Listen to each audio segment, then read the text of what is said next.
Welcome to my channel Kavya's world. आज मैं आप लोगों के लिए लेके आई हूँ एक नई वीडियो। तो इस वीडियो में हम देखने वाले हैं एक और नई स्टोरी।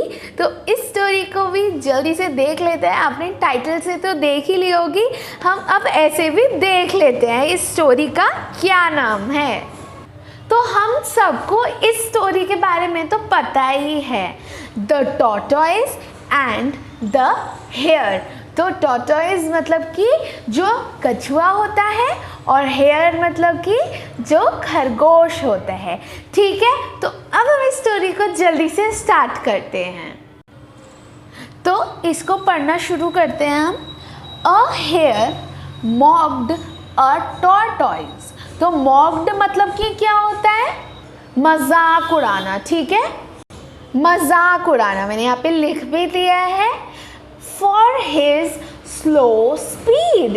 तो उसकी स्लो मतलब कि धीरे वाली स्पीड के लिए। स्पीड मतलब कि उसकी जो चाल है ना, उसकी जो चाल है उसके लिए वो उसका मजाक उड़ा रहा था, है ना। The tortoise promptly challenged her to a race। तो इसमें हर लड़की कौन है? ये रैबिट या आप हेयर है। ये जो हेयर होता है वो क्या होता है? वो फीमेल रैबिट होता है, और जो रैबिट होता है वो तो मेल ही होता है। ठीक है, तो इसमें हमारा एक वर्ड है जो है प्रॉम्प्टली। प्रॉम्प्टली मतलब कि एक तत्काल। ठीक है, तत्काल या फिर तुरंत। ठीक है, तत्काल और तुरंत भी होता है। चैलेंज्ड मतलब कि उसको चुनौती देना। ठीक है, चुनौती देना। मैं बस यहाँ पे चुनौती लिख रही हूँ। वैसे इसके मैं वर्ड मीनिंग्स जो इस स्टोरी में है वो मैं आपके साथ शेयर भी करूँगी लास्ट में, और उसका लिंक पीडीएफ में मैंने आपको डिस्क्रिप्शन में भी दे रखा है, तो आप वहाँ से जाके भी चेकआउट कर सकते हैं। तो लेकिन अभी मैं आपको यहाँ पे भी लिख के बता रही हूँ। तो ये जो हमारा वर्ड है प्रॉम्प्टली चैलेंज्ड मतलब कि एक तत्काल उसमें चुनौती देना। ठीक है, तुरंत चुनौती देना। हर टू अ रेस मतलब कि किसके लिए? रेस के लिए। रेस मतलब कि दौड़ के लिए। ठीक है, दौड़ के लिए। The hare quickly agreed. तो द हेयर क्विकली मतलब कि जल्दी से। कैसे? जल्दी से क्या कर गया? अग्री कर गया। ठीक है, अग्री मतलब कि मान जाना। ठीक है, मान जाना। तो क्विकली अग्रीड, जल्दी से वो मान गया। किस लिए? रेस के लिए। ठीक है, रेस के लिए। तो अब हम नेक्स्ट देखते हैं। नेक्स्ट हमारे पास ये पैराग्राफ है। तो नेक्स्ट में है, they began and soon the hare left the tortoise way behind. तो बिगैन मतलब कि शुरू करना। ठीक है, तो उन्होंने अपनी जो रेस थी वो शुरू कर दी। ठीक है, और सून मतलब कि जल्द ही। तो ये यहाँ पे मेरे से गलती से ये ऊपर जल्दी के लिए वो बन गया, बट ये है जल्द ही वो क्या हो गए? उन्होंने रेस शुरू कर दी। फिर क्या लिखा हुआ है? The hare left the tortoise way behind. तो लेफ्ट मतलब कि उसे छोड़ दिया। वे बिहाइंड एक ही वर्ड है, लेकिन ये अलग अलग लिखा जाता है। मतलब इन दोनों का मीनिंग एक साथ ही आता है। तो इसका मतलब होता है क्या? इसका मतलब होता है कि बहुत पीछे। मैं यहाँ लिख देती हूँ इन दोनों का मतलब। इनका मतलब होता है बहुत पीछे। ठीक है, पीछे। ठीक है, नेक्स्ट है Midway through the race, she became bored and began to snack some leafy grass.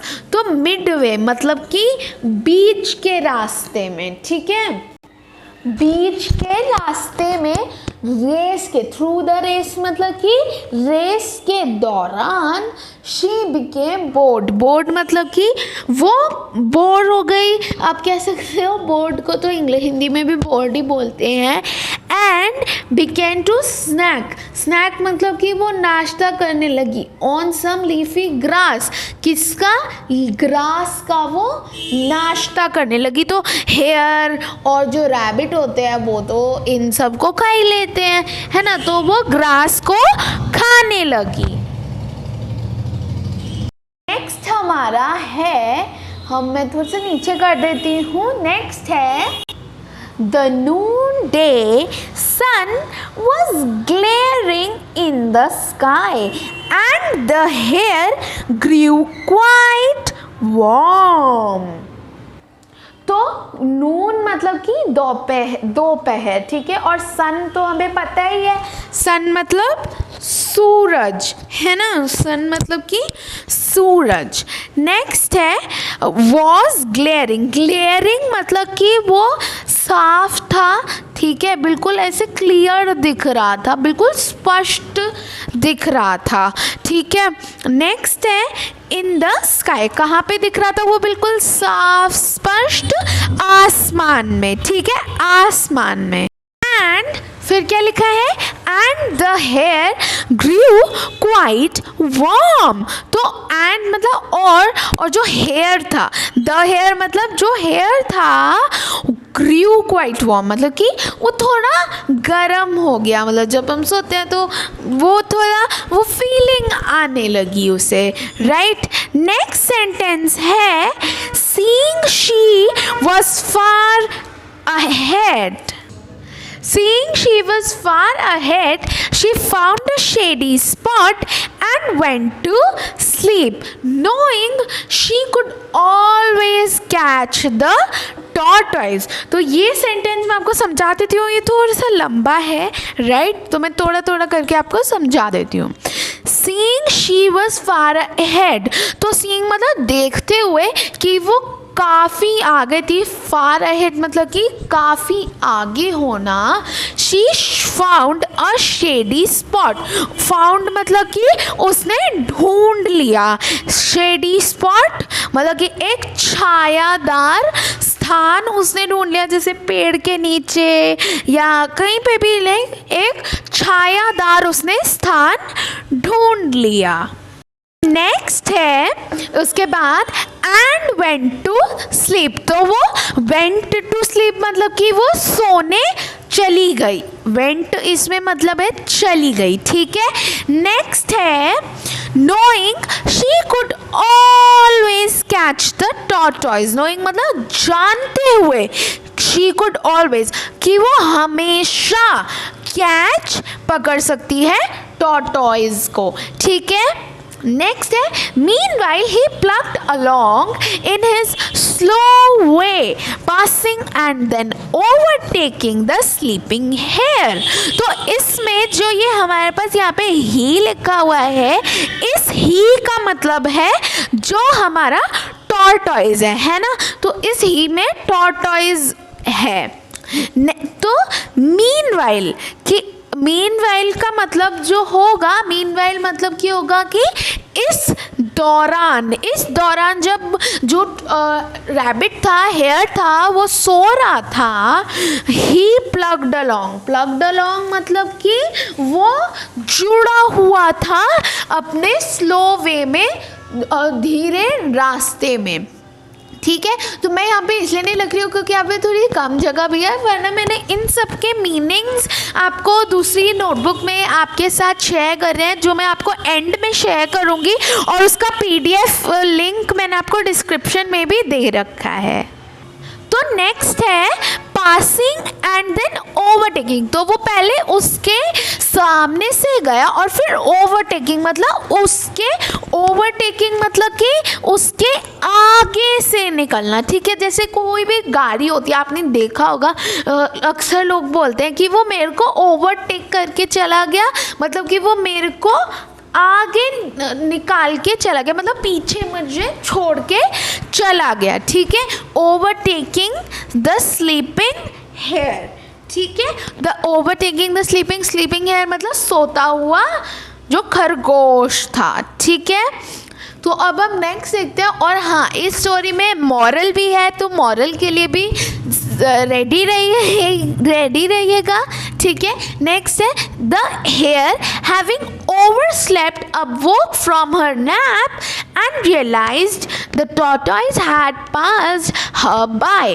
तो द हेयर मतलब कि जो रैबिट सो रहा था, हैविंग ओवरस्लेप्ट मतलब कि वो कुछ ज़्यादा ही सो गया था, वो उठ गया। अवोक मतलब कि उठ जाना, ठीक है, उठ जाना फ्रॉम हर नैप, उसकी नैप से, नैप मतलब कि झपकी, और रियलाइज मतलब कि उसे एहसास हुआ कि टॉर्टॉइज जो कछुआ था वो चला गया है उससे आगे। She took off at full speed by run as fast as she could not catch up। तो वो खड़ी हुई, टुक ऑफ मतलब कि खड़ी हुई, और फुल स्पीड पे, सबसे तेज स्पीड पे, जितनी तेज वो भाग सकती थी, इसका मतलब जो ये सेंटेंस है, जितनी तेज वो भाग सकती थी, as fast as she could not catch up मतलब कि वो नहीं पकड़ पाई टॉर्टॉइज को। The tortoise reached the finish line first and won। तो टॉर्टॉइज जो था वो फिनिश लाइन पे पहले पहुंच गया, फर्स्ट पहुंच गया, तो और वो जीत गया। तो ये थी ये स्टोरी, और इसके वर्ड मीनिंग्स मैं अभी आपके साथ शेयर करती हूँ, बट पहले हम मॉरल रीड कर लेते हैं, जो कि मैं आपको थोड़ा ऊपर करके दिखा देती हूँ, जो कि है slow and steady wins the race. Slow and steady इसमें मतलब है कि धीमा और स्थिर हमेशा रेस को जीतते हैं। तो ये थी इस स्टोरी में, ये बहुत ही अच्छी स्टोरी है। आप सबने कभी ना कभी ये स्टोरी तो पढ़ी होगी और या सुनी होगी, और ये आज मैंने आपको इंग्लिश में सुना दी और आपको इसके साथ उसका मतलब भी दिखा दिया। अगर आपको इसी तरीके की वीडियो चाहिए तो मेरे चैनल को सब्सक्राइब ज़रूर कीजिए, और मैं आपको वर्ड मीनिंग्स दिखा देती हूँ इस स्टोरी के। तो ये रहे इस स्टोरी के वर्ड मीनिंग्स। इस स्टोरी के वर्ड मीनिंग्स की PDF मैंने आपको डिस्क्रिप्शन में उसका लिंक दे रखा है, आप वहाँ से भी चेकआउट कर सकते हैं, वरना आप यहाँ से स्क्रीनशॉट्स भी ले सकते हैं। तो मैंने आपको ये शेयर कर दिया, मैं आपको नीचे के शेयर कर देती हूँ। वैसे मैंने इन सबके वर्ड मीनिंग्स आपको स्टोरी में बता दिए हैं, लेकिन फिर भी मैं आपके साथ शेयर कर देती हूँ, जिससे अगर किसी को चाहिए ऐसे लिखे हुए प्रॉपर तो उसको मिल जाए, ठीक है। तो ये थे पहला पेज, मैं दूसरा आपके साथ शेयर कर देती हूँ, हमसे सॉरी, दूसरा पेज। तो ये रहा लास्ट पेज जो कि है, और इतने ही वर्ड मीनिंग्स हैं। तो इसका PDF मैं फिर से बता देती हूँ, मैंने स्टोरी का PDF और इसका PDF लिंक दोनों डिस्क्रिप्शन में दे दिया है, आप देख के जाके देख सकते हो। और अगर आपको वीडियो अच्छी लगी हो तो इसको जल्दी से लाइक कर दीजिए, शेयर कर दीजिए, और मेरे चैनल काव्याज वर्ल्ड को सब्सक्राइब कर दीजिए। Thank you, thanks for watching.